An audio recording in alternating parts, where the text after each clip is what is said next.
Hello friends. आज हम लोग फिर अपना कॉन्स्टिट्यूशन का जो हम लोगों का सीरीज है उसको कंटिन्यू कर रहे हैं, आगे बढ़ा रहे हैं। अब तक हम लोग इंडियन कॉन्स्टिट्यूशन में टोटल 148 जो आर्टिकल्स है उसको कंप्लीट कर चुके हैं।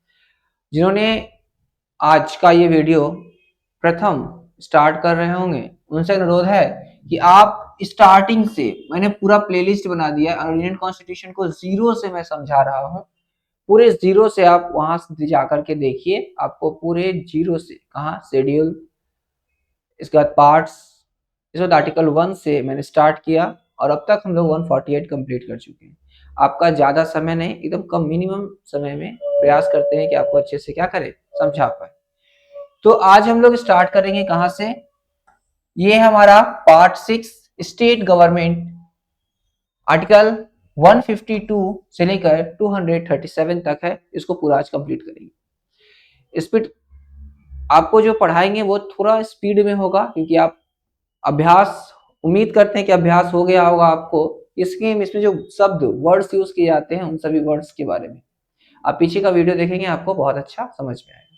ये वीडियो किसके लिए है? ये वीडियो भारत के नागरिकों के लिए बोल सकते हैं। इसके अलावा जो तमाम यूपीएससी, पीपीएससी, स्टेट पीसीएस, तमाम स्टेट पीसीएस जो भारत के अंदर आता है, यदि कोई दे रहे हो तो उनके लिए भी ये लाभकारी है। साथ ही साथ राजनेताओं के लिए भी लाभकारी है, उन्हें भी अपने संविधान के आर्टिकल्स के बारे में पता होना चाहिए। तो चलिए हम लोग ज्यादा बात नहीं करते हैं, स्टार्ट करते हैं।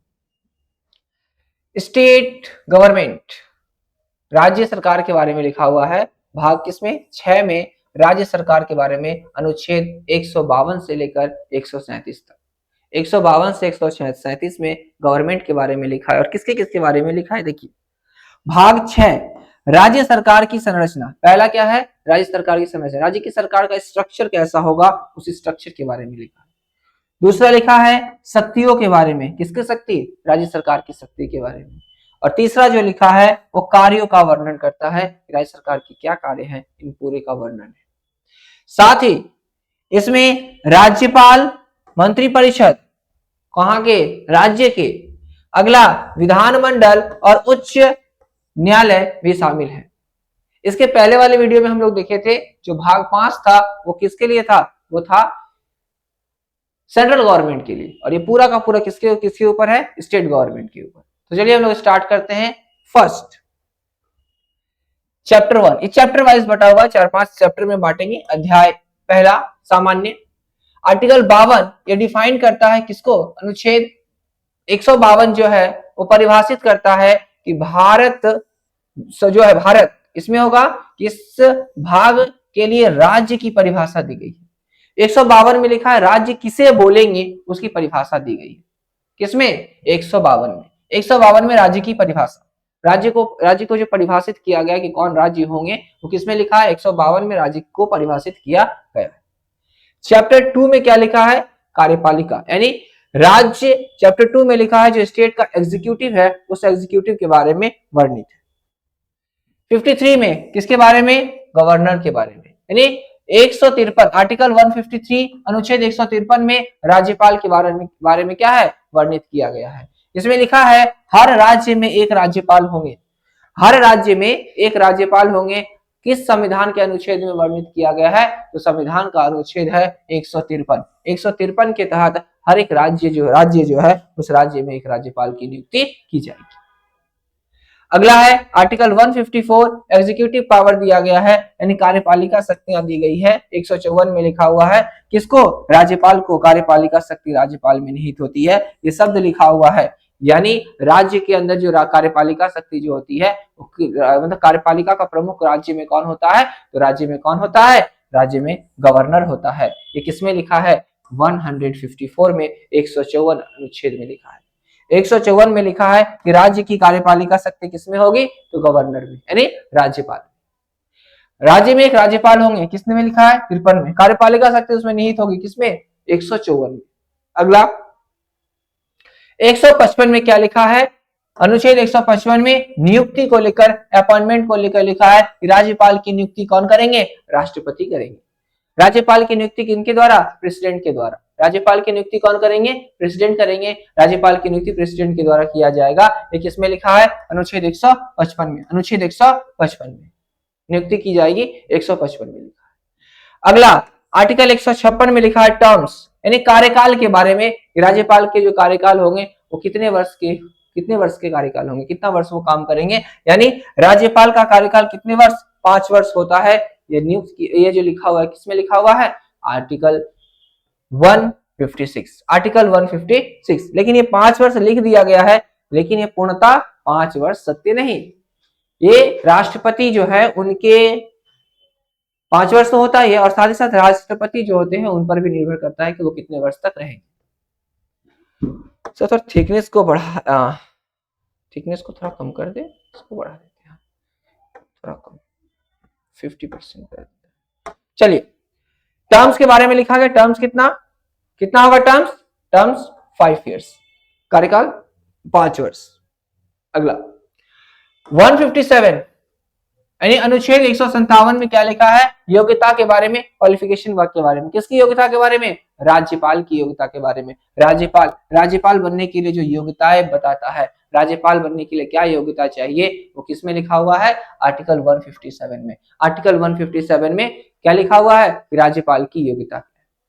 आने वाले वीडियो में मैं आपको एक एक के बारे में अच्छे से फिर डिस्क्राइब करूंगा, मतलब 2-2 मिनट का या 4-4 मिनटों का होगा। 157 में योग्यता के बारे में लिखा है। किसकी योग्यता के बारे में? राज्यपाल की योग्यता के बारे में। अभी योग्यताएं कौन कौन सी हैं इसको भी मैं बताऊंगा, लेकिन एक जगह मैं सेपरेट पहले आर्टिकल्स याद करवा दूं, फिर मैं इसको क्या करूंगा? एक एक करके एक्सप्लेन करूंगा कुछ दिनों के बाद।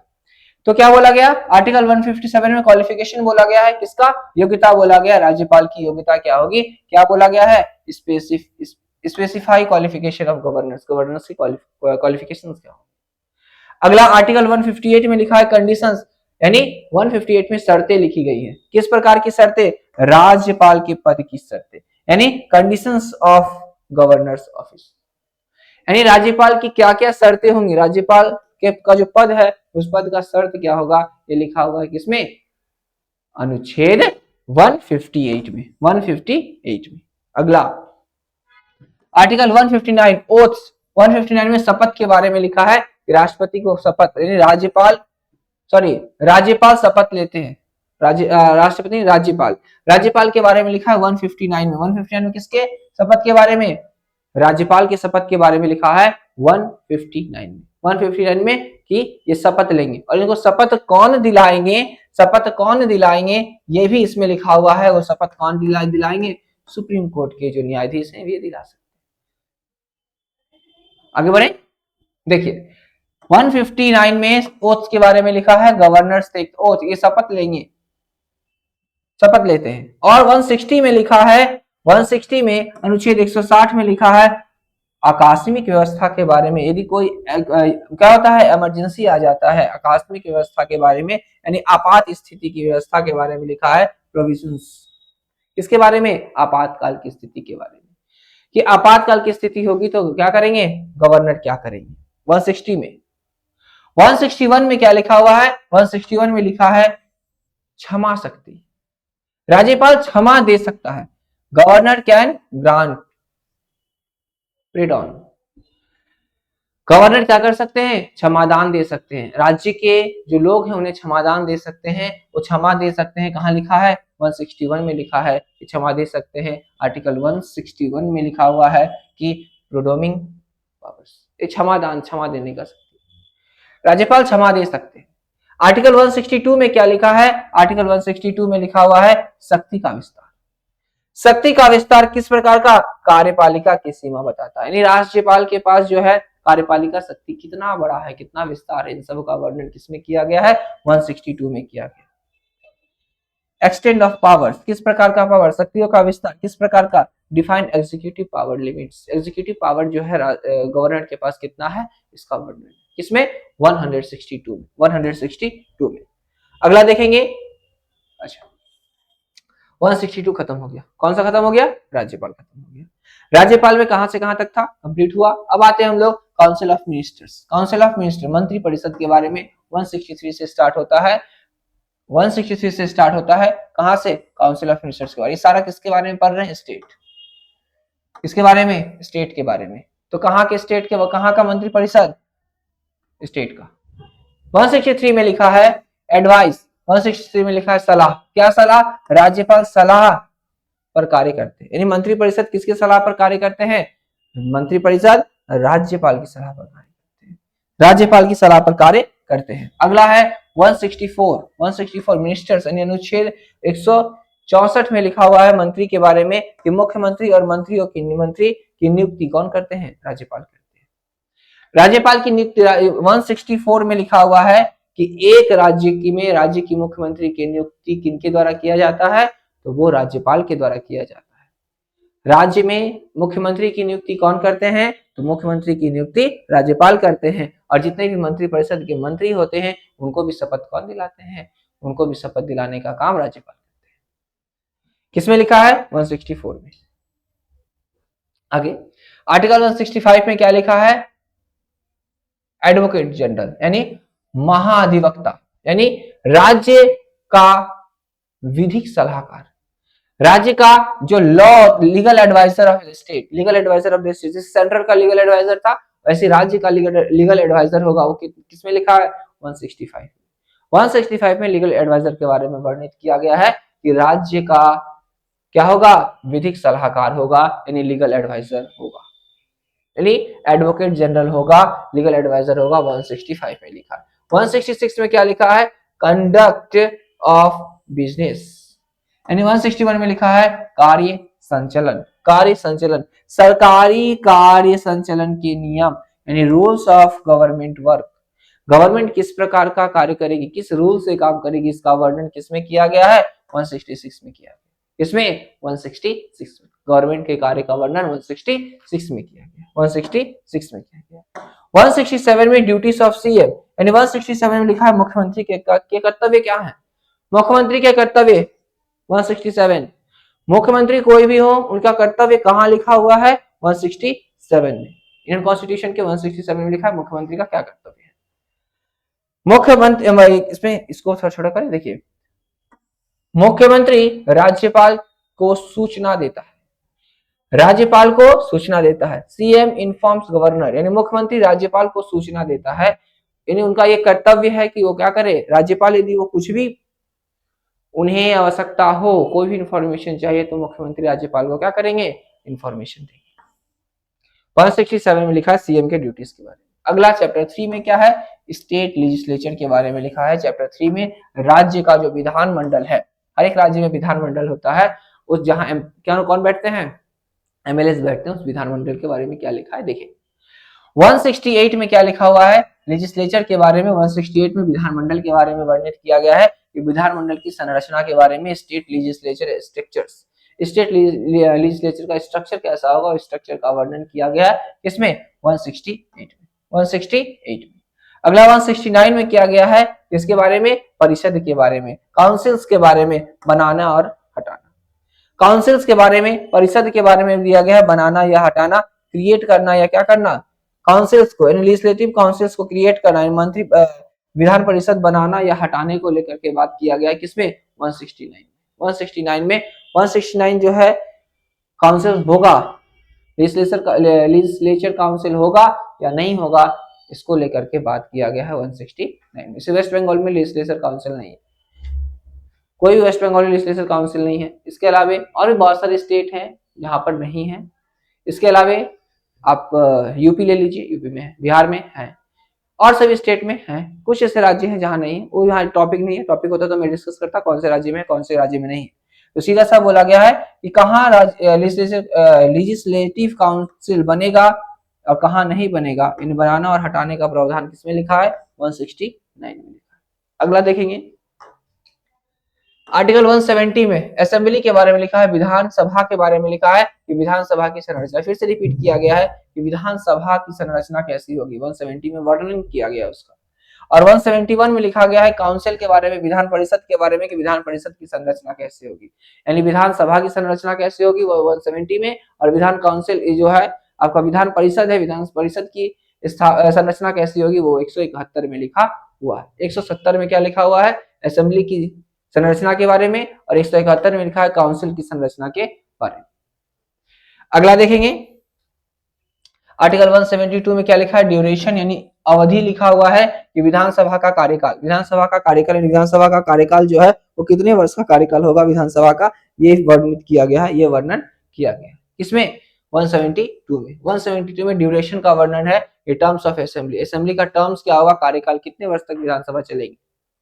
और 173 में लिखा है क्वालिफिकेशन लिखा हुआ है कि योग्यताएं क्या है सदस्यों की, किसकी सदस्य की, क्वालिफिकेशन ऑफ मेंबर्स, यानी विधानसभा के जो मेंबर है जिनको कहा जाता है एमएलए, इनकी योग्यताएं क्या है, इस योग्यता का वर्णन 173 में लिखा हुआ है, 173 में इनकी योग्यता का वर्णन किया गया। अगला देखेंगे, अगला है हमारा आर्टिकल 174 सेशन के बारे में, यानी सत्र के बारे में, राज्यपाल सत्र बुलाता है। जैसे केंद्र में राष्ट्रपति बुलाते हैं वैसे राज्य में कौन बुलाते हैं, राज्यपाल। सत्र का मतलब समझ में आया, सेशन बुलाना, यानी किसी भी लॉ को बनाना या कि डिबेट करना, ये सब के लिए सेशन बुलाया जाता है। तो सेशन जो बुलाने का जो भी सेशन का ये है बातें हैं, वो सारा सेशन का बात कहाँ है, किसमें, 174 में। 174 में लिखा है क्या, किसको लेकर के, गवर्नर सैरो सेशन क्या करते हैं, वो कंडक्ट करते हैं। 174 में एड्रेस, संबोधन देते हैं, यानी राज्यपाल संबोधित करते हैं, किसको, राज्यपाल संबोधित करते हैं किसको, विधानसभा को, किसको संबोधन देते हैं, विधानसभा को। जैसे वहां केंद्र में संसद को, वैसे विधानसभा को क्या करते हैं, संबोधित करते हैं। कहां लिखा है, 174 में, सॉरी 175 में लिखा है कि राज्यपाल संबोधित करता है किसको, किसको किसको करता है, विधानसभा को करता है, लेजिस्लेचर को करता है, लेजिस्लेचर को राज्यपाल संबोधित करता है, किसको, लेजिस्लेचर को, विधानसभा को संबोधित करता है। 175 में लिखा है। 176 में क्या लिखा है, स्पेशल एड्रेस यानी विशेष संबोधन होता है, पहले सत्र में संबोधन होता है, पहले सत्र में फर्स्ट सेशन में एड्रेस करते हैं, पहला सेशन बुलाया जाता है। कोई भी सरकार बनने के बाद जो पहला सेशन होता है उसको स्पेशल बोलते हैं, यानी स्पेशल एड्रेस बोलते हैं। ये 176 में लिखा है, विशेष में पहला सत्र में संबोधन होता है राज्यपाल का, कहां पर, विधानसभा में। अगला है 177 में लिखा है राइट्स ऑफ मिनिस्टर्स, यानी मंत्रियों के क्या अधिकार दिए गए हैं, यानी मंत्री सदन में बोल सकते हैं, यानी मंत्रियों को सदन में बोलने का जो अधिकार है वो किसके अनुसार है, 177 में लिखा है कि मंत्री सदन में बोल सकते हैं। ये सभी का वर्णन किसमें किया गया है, 177 में। 177 में इसका वर्णन है राइट्स ऑफ मिनिस्टर्स, यानी मंत्री जो है क्या करेंगे, मंत्री के अधिकार है तो सदन में क्या कर सकते हैं, बोल सकते हैं। अगला है 178 से लेकर के 187, 178 से 187 में अधिकारी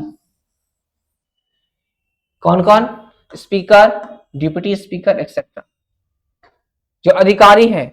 178 से लेकर के 187 ऑफिसर्स के बारे में वर्णन है, स्पीकर्स, डिप्टी स्पीकर्स एक्सेट्रा के बारे में। अगला 188 ओथ्स के बारे में लिखा है, शपथ को लेकर के लिखा है कि सदस्य शपथ लेते हैं, मेंबर्स टेक ओथ, शपथ लेते हैं, कौन से मेंबर्स, असेंबली के मेंबर्स, किसमें, 188 में इसका वर्णन किया गया। 178 से लेकर 87 में किसके बारे में है, ऑफिसर्स के बारे में, स्पीकर, डिप्टी स्पीकर, इन सब का वर्णन है, अध्यक्ष, उपाध्यक्ष जो चुने जाते हैं इन सब का वर्णन है, इतना लंबा 178 से लेकर 187 तक।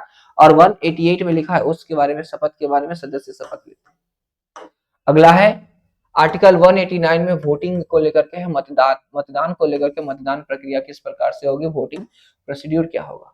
मतलब किसी भी कोई भी अमेंडमेंट हो, कोई भी बिल हो, कुछ भी बने स्टेट के लिए, केवल राज्य के लिए, तो इसके बारे में जो वर्णन, इसके जो किस प्रक्रिया से होगा, किस प्रोसेस से होगा, इसका वर्णन है 189 में, वोटिंग प्रोसेस जो है 189 में वर्णन है। अगला है 90 से 93, तीन जो आर्टिकल्स है वो किसके बारे में, मेंबरशिप के बारे में, अनुच्छेद सदस्यता के बारे में, रिक्त और अयोग्यता। कहने का मतलब है, सदस्यता का कहने का मतलब है कि मेंबरशिप जो है, मेंबरशिप यानी उसका जो मेंबर, किसका मेंबरशिप, विधानसभा के मेंबरशिप को लेकर के किस प्रकार का, रिक्तता और अयोग्यता, रिक्तता और वैकेंसी एंड डिस्क्वालिफिकेशन। यानी उसको क्या करना, यदि रिक्त स्थान है तो किसी को ला करके भरना, या बाई इलेक्शन के जरिए किसी को ला करके भरना, खाली जगह है तो, या कोई जो क्वालिफिकेशन उसके अंदर क्या होता है, कमियां निकल जाती है, तो उसको क्या करना, उसको डिस्क्वालीफाई करना। यदि संसद जो विधानसभा है उसकी मर्यादा को भंग करता है तो उसको डिस्क्वालीफाई करना। तमाम प्रकार की जो बातें हैं वो सब किसमें लिखा है, 190 से 193 में लिखा है। जो ये आर्टिकल्स हैं 190 से लेकर के 193 में मेंबरशिप के बारे में लिखा है, उसके वैकेंसीज के बारे में लिखा है, यानी रिक्तता के बारे में और अयोग्यता के बारे में। यदि कोई उसकी मर्यादा को भंग करता है तो उसे बाहर करना, इन तमाम चीजें जो लिखी हुई है वो 190 से 193 में लिखी हुई। अगला आर्टिकल 194 पावर्स दिए गए हैं, शक्तियां लिखा हुआ है, किसमें, विधानमंडल की शक्तियां, यानी विधानमंडल जो है उनकी क्या शक्तियां हैं, इन शक्तियों का वर्णन कहाँ है, 194 में।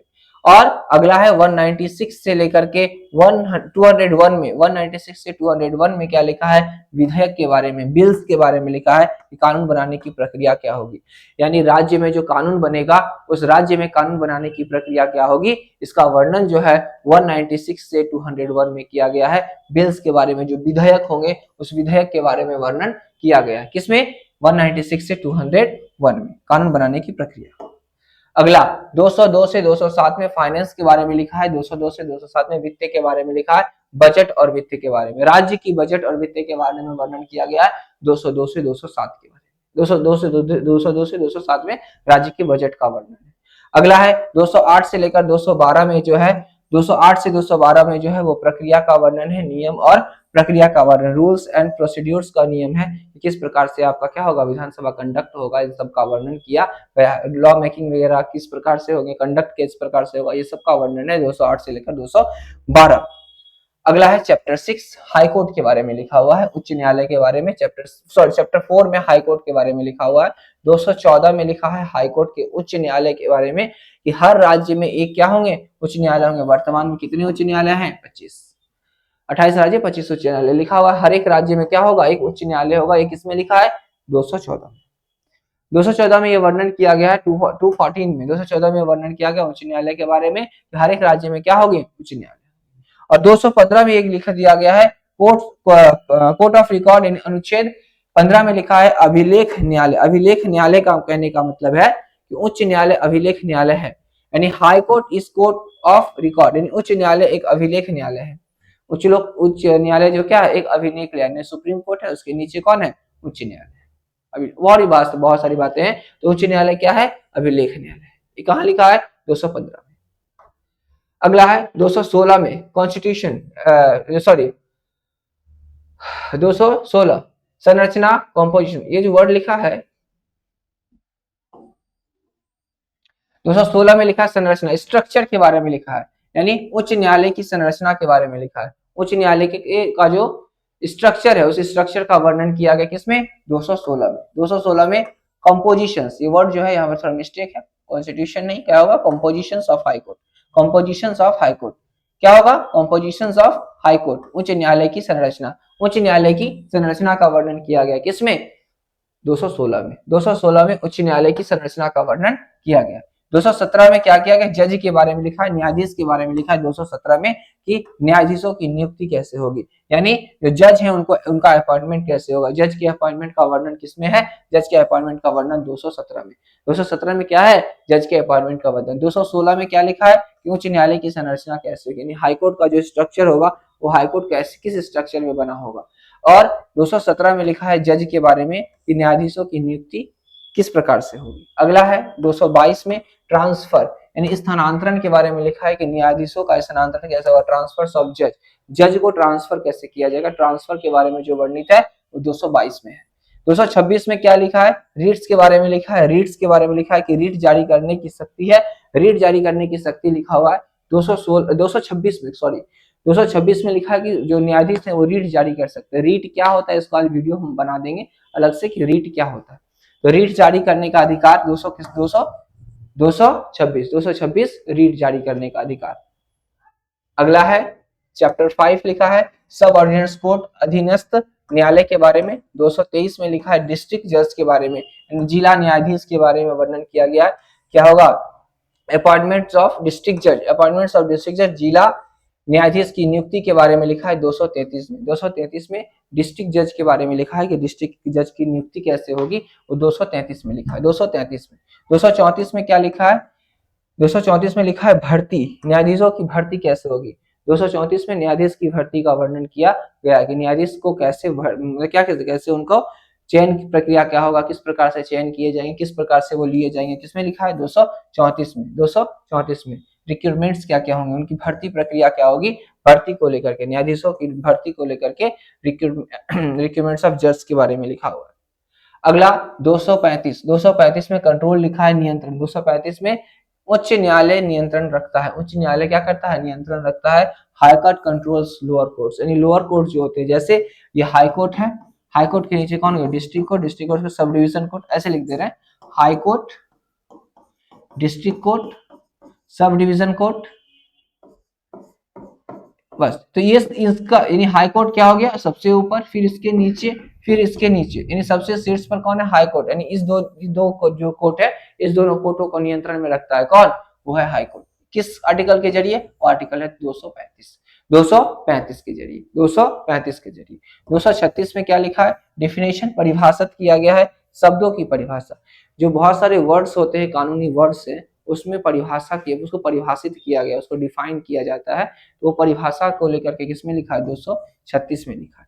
237 में क्या लिखा हुआ है, आर्टिकल 237 में क्या लिखा है, एप्लीकेशंस को लेकर लागू होना, यानी नियम लागू कराता है, यानी किसी भी प्रकार का कोई नियम जो है वो लागू कराने का जो बात है वो किसमें लिखा हुआ है, 237 में, 237 में। अगला कंक्लूजन हो गया। लास्ट क्या लिखा है, भाग 6, सरकार, यह जो है राज्य सरकार की पूरी व्यवस्था को समझाता है। इसमें कार्यपालिका, विधानमंडल और न्यायपालिका के बीच संतुलन रहता, संतुलन रहता। यानी हम लोगों का जो ये था पूरा कंप्लीट हुआ, कहां तक, 237, कहां तक, 237 हो गया। अगले दिन जब हम लोग मिलेंगे तो 238 से जो स्टार्ट है वो करेंगे अगले वीडियो में। तब तक आप इस वीडियो को देखिए, बंधुओं को शेयर कीजिए, अच्छा लगे तो क्या करना है, यदि आपके लिए ये हेल्पफुल सीरीज है, आप चाहते हैं कि इसको मैं कंटिन्यू रखूं, तो आपको भी अपना काम करना होगा ताकि मैं भी अपना काम करूं। तो आपको क्या करना होगा, चैनल को सब्सक्राइब, क्योंकि बहुत ही कम है, उसको देखना है, उसमें आपको ही देखना, ऑडियंस को ही देखना है। ऑडियंस देखेंगे तो फिर क्या होगा, और ज़्यादा हमारी टीम, हम क्या करेंगे, अच्छे से काम करेंगे, क्योंकि इस पूरे प्लेटफॉर्म को बनाने में टीम का एक बहुत बड़ा रोल है। तो टीम एक साथ मिलकर काम कर रहे हैं, तो टीम जो है उनको भी क्या होगा, उत्साह मिलेगा कि नहीं हमारा जो काम है वो क्या हो रहा है, अच्छा हो रहा है। तो तब तक आप देखिए और भारतीय संविधान को समझिए भारत के नागरिक होने के नाते। धन्यवाद, जय हिंद, मिलेंगे अगले वीडियो में।